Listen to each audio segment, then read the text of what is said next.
दिल्ली विधानसभा चुनावों के परिणाम आ गए हैं। भारतीय जनता पार्टी ने ऐतिहासिक जीत दर्ज करते हुए 28 साल के बाद सत्ता वापसी कर ली है। बीजेपी ने आम आदमी पार्टी के 10 सालों का एक छत्र राज भी खत्म कर दिया है। इसी बीच कुछ हॉट सीट्स हैं जहां पर मुकाबला बेहद रोमांचक और कल्पना से भी परे रहा। ऐसी ही एक सीट है मुस्तफाबाद विधानसभा। इस सीट पर आम आदमी पार्टी और एआईएमआईएम के बीच कांटे की टक्कर होने के कयास लगाए जा रहे थे।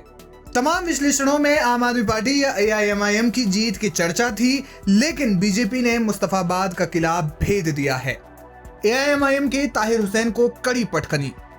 रिपोर्ट्स के मुताबिक मुस्तफाबाद में 40% मुस्लिम आबादी है। ऐसे में माना जा रहा था कि हार जीत का अंतर मुस्लिम वोटर्स ही तय करेंगे। असदुद्दीन ओवैसी की ऑल इंडिया मजलिस इत्तेहादुल मुस्लिमीन यानी कि एआईएमआईएम ने दिल्ली की महज 2 सीटों पर ओखला और मुस्तफाबाद में प्रत्याशी उतारे और दोनों पर हार का सामना करना पड़ा। खास बात यह है कि ओखला के अलावा मुस्तफाबाद में भी दिल्ली दंगों के आरोपी को ही एआईएमआईएम ने चुनावी मैदान में उतारा। मतदान से महज कुछ ही दिन पहले उन्हें कस्टडी पैरोल मिली और उन्होंने अपना प्रचार शुरू किया। इस दौरान करीब दर्जन भर हथियारबंद पुलिस कर्मियों के बीच वे घिरे थे। सुप्रीम कोर्ट ने उन्हें रोज 12 घंटे चुनाव प्रचार करने के लिए 6 दिन की मोहलत दी। मीडिया रिपोर्ट्स के मुताबिक उन्हें 1 दिन की कस्टडी पैरोल के लिए करीब 2,47,000 रुपए खर्च करने पड़े और इस तरह से उन्होंने 6 दिन की कस्टडी पैरोल के लिए 14,82,000 रुपए अदा किए। इसके अलावा शर्तों के मुताबिक उन्हें 2 दिन का पैसा एडवांस में जमा करना था, क्योंकि एडवांस पेमेंट करने के बाद ही वे जेल से बाहर आ सकते थे। हालांकि ये पैसा यूं ही खर्च नहीं किया गया।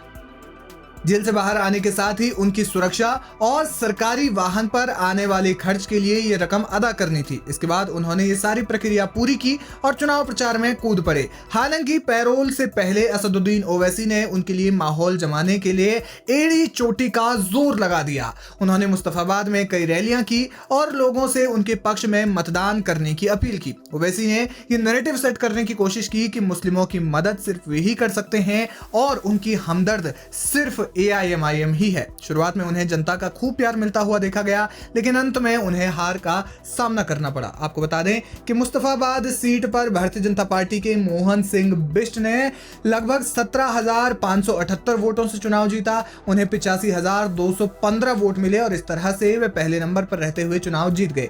वहीं दूसरे नंबर पर आदिल अहमद खान, जो आम आदमी पार्टी से प्रत्याशी थे, उन्हें 67,637 वोट मिले और 17,578 वोटों से वो हार गए। और अब एआईएमआईएम यानी कि ऑल इंडिया मजलिस इत्तेहादुल मुस्लिमीन के मोहम्मद ताहिर हुसैन जो है वो तीसरे नंबर पर रहे। उन्हें महज 33,474 वोटों से संतुष्ट करना पड़ा और वो पहले नंबर पर बीजेपी के मोहन सिंह बिष्ट से करीब 51,741 वोटों से चुनाव हार गए।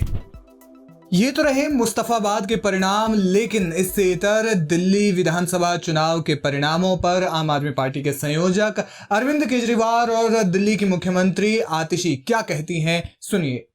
आज दिल्ली के चुनाव के नतीजे आए हैं और जनता का जो भी निर्णय है, जनता का जो भी फैसला है, उसे हम पूरी विनम्रता के साथ स्वीकार करते हैं। जनता का निर्णय सर माथे पर।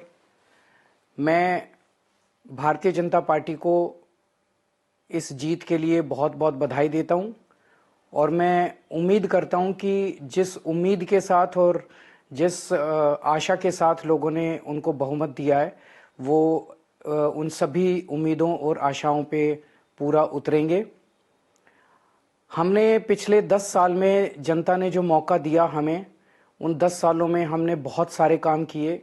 शिक्षा के क्षेत्र में, स्वास्थ्य के क्षेत्र में, पानी के क्षेत्र में, बिजली के क्षेत्र में और भी अलग अलग तरीके से लोगों को राहत पहुंचाने की कोशिश की उनकी ज़िंदगी में, और दिल्ली के इंफ्रास्ट्रक्चर को भी हमने सुधारने की कोशिश की। अब जो जनता ने हमें निर्णय दिया है, हम न केवल एक कंस्ट्रक्टिव ऑपोजिशन का रोल निभाएंगे, बल्कि हम समाज सेवा, जनता के सुख दुख में काम आना, व्यक्तिगत तौर पे जिसको भी जो ज़रूरत होगी, हम लोगों के सुख दुख में हमेशा काम आएंगे।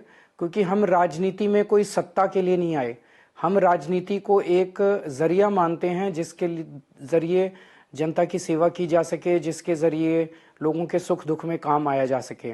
वो काम हम करते रहेंगे और हमें आगे भी इसी तरह से जनता के सुख दुख में काम आना है। मैं आम आदमी पार्टी के सभी कार्यकर्ताओं को बहुत बहुत बधाई देना चाहता हूं। वो बहुत शानदार चुनाव लड़े, बहुत मेहनत की, उन्होंने बहुत कुछ सहा इस पूरे चुनाव के दौरान। उन्होंने बहुत शानदार चुनाव लड़ा, इसके लिए मैं उन सबको, सभी कार्यकर्ताओं को बहुत बहुत बधाई देना चाहता हूं। सबसे पहले तो मैं कालकाजी विधानसभा की जनता का धन्यवाद करना चाहती हूं, जो उन्होंने मुझ पर भरोसा दिखाया। मैं अपनी पूरी टीम का धन्यवाद करना चाहती हूं, जिन्होंने बाहुबल, गुंडागर्दी, मार पिटाई का सामना भी करते हुए जमीनी स्तर पे मेहनत करी और जनता तक पहुंचे। बाकी दिल्ली की जनता का जनादेश है, हमें जनादेश स्वीकार है। ये मैं अपनी सीट जीती हूं, लेकिन ये जीत का समय नहीं है, ये जंग का समय ही है। जंग जारी रहेगी भारतीय जनता पार्टी के खिलाफ, उनकी तानाशाही और उनकी गुंडागर्दी के खिलाफ। आम आदमी पार्टी हमेशा गलत के खिलाफ लड़ती आई है और हमेशा गलत के खिलाफ लड़ती रहेगी।